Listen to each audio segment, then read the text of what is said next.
New season, baseball's here, but I want us to just, at the end of March, look back at all the amazing things as we've celebrated Women's History Month in your town, in your community, at your workplace, in your school, wherever you are. But can I tell you, there's something that my abuelita always makes me remember why I do what I do, especially supporting y apoyando nuestras mujeres. And one of the things she did was one day be in the car. We come from the market, we park. This is on 153rd and Gravilla in Lawndale, California. And I remember the day that my abuelita told me, she looked at me and she said, "Your story matters, son. Your story matters." That's what my abuelita told me. Ladies, and to all of our listeners and viewers, your story matters because God said so. Let's go.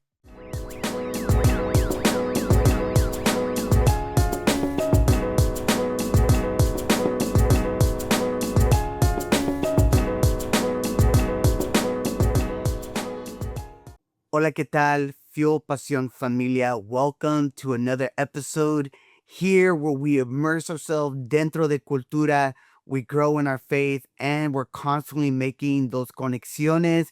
Yo, if you feel blessed, if you've gotten any value, I hope that you can consider to subscribe. You could like the video. You could hopefully forward it to someone that you feel that might benefit them.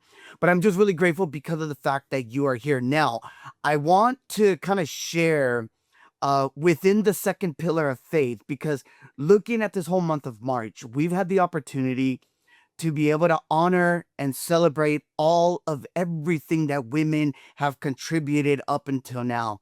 We are so grateful for everyone, starting with my own wife, just being amazing and owning who you are and just being an amazing woman in all that you do.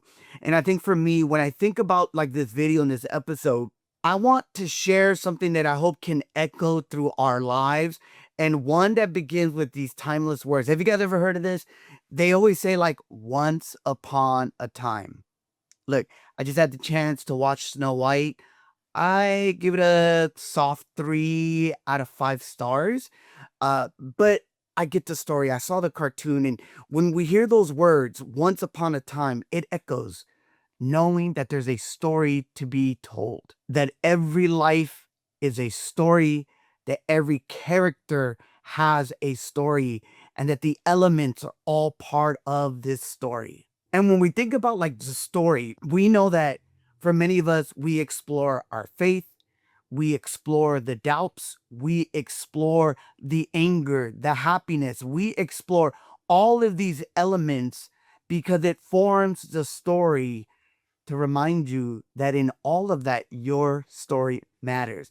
And that's what I want to share today. I want to share this story in the Bible of Naomi's journey. Now, let me break this down really quick because I ain't got time, and I want you to understand the gist of this whole video. Naomi faced a very hard thing. She suffered a profound loss, and she voiced her pain to God, that actually, in doing so, transformed her complaint into such a compelling story. Meaning that in her doing this, it okays us to be able to express grief, anger, and all confusion when we go through, really big loss. And it's not just blasphemous, like it's not, right? This is actually biblical to be able to like talk to God like this. I don't know if you guys know that, but like when I remember hearing this story, I was like, yo, like this is actually biblical that you have this conversation because of what you're going through. When we voice our complaints, we open a dialogue with God that will lead to healing and understanding. So can I ask, how many times have we been hesitant to like share our concerns with someone? Maybe your spouse, boyfriend, girlfriend, maybe a teacher, maybe a mentor, maybe your leader at work, maybe God. Like, are you holding back your fears, that you don't communicate your doubts? You don't communicate the hesitation that you have? in the time of season that you're in. See, Naomi's story encourages us to be able to embrace our candidness, right? Like the comfortness, right, with God. And it's through this honesty that we can find meaning and purpose in our readiness. And I think that's key for us to understand, because as I look at just the history of celebrating women, and even, down the line of all these things that we're going to be doing, it's so important to understand this perspective. And I'm gonna keep it 100, man. Like, we shouldn't like shy away from our struggles. That's a part of life. But I wrote this down, so I'm gonna read this because I kept changing this. But this is something that I got from this story in the Bible, and I wrote the following: we shouldn't shy from the struggles of sharing that, right? But I wrote this. I wrote this. What I'm trying to say here is that, like, instead, how about we bring them into the light, sharing our stories with one another, Because as I finished this thought out, I believe that when we share our stories of our struggles, we not only validate our experiences, but we invite like God's providence into our lives. I want you to remember that your story is a part of a larger narrative. Look, if you know me, I always talk about like you need to zoom out. A lot of times we zoom in, but we need to zoom out, right? And I think for me, when we think about this is one thing that is woven in the threads of hope, redemption, and love. So look, I ain't trying to preach to you guys, but Fio Pasión has an element of faith in it. So can I make a call to action? Or maybe it might be a challenge for some of us. I challenge you, because I have to do this for myself. I challenge you to reflect on your story, point blank. What are the complaints that you need to voice? Because that's very important. How can you bring your whole self to God? And look, I get it because my audience is so broad. If it's not God, then how do you bring it to your mentor? How do you bring it to your spouse? How do you bring it to your loved one? How do you bring it to your leader? And I think this is the beauty about life. We embrace the journey with the ups and the downs and the turnaround, everything that life throws at us. And, no pun intended,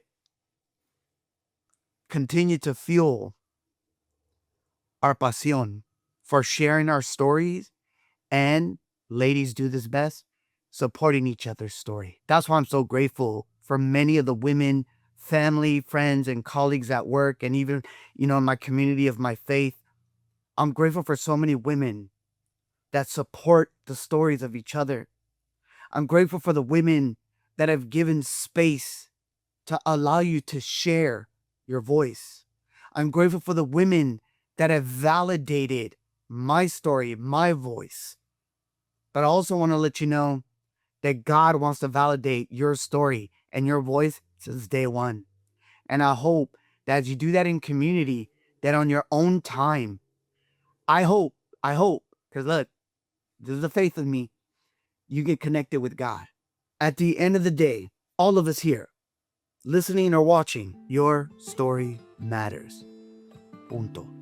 So, keep sharing, keep believing in all the God-given talents that you've been given, and keep living daily to motivate and inspire not just yourself, but that generation that's right behind you, like literally right behind you, because they need people like you.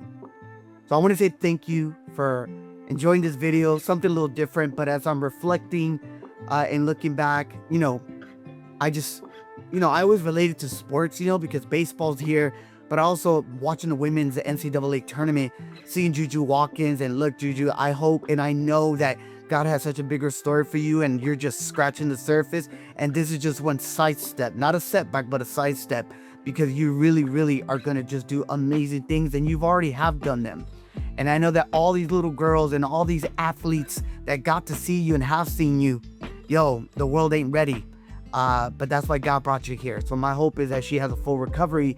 And I think that's why I wanted to kind of put this video out, because I think a lot of times in a biblical context, when we think of, Naomi, I want to say Noemi in Spanish, but we see her story and really this amazing dialogue with God It turns into one of the most amazing stories in the Old Testament. And maybe one day we might touch on it, maybe we might not, but my hope and my prayer is that as you're getting ready, and look, I don't know how many people go to church. I know some of my friends, I have some people that have been doing Ramadan, and I support it. I also know there's some people doing Lent. Yo, I'm supporting that as well. I hope that you get ready to, put your faith into practice. And it's not just about showing up into a building, but it's about living it out on a daily, but it's also living it out in community. So I hope that we can do that. I hope that you can enjoy this spring, and wherever you're at, be safe. And look, our son is getting married in a couple weeks at the time of this video. And so as a family, we about to party and get excited for all this. So I'm going to just cut this video because if not, I'm going to keep rambling. Look, as always, immerse yourself dentro de la cultura, grow in your faith, make those conexiones, y como dice mi abuelita. But before I say that, make sure you go to fieldpasionpodcast.com. Check out all the latest videos. Thank you for all the support. Pero como dice mi abuelita, que Dios te bendiga.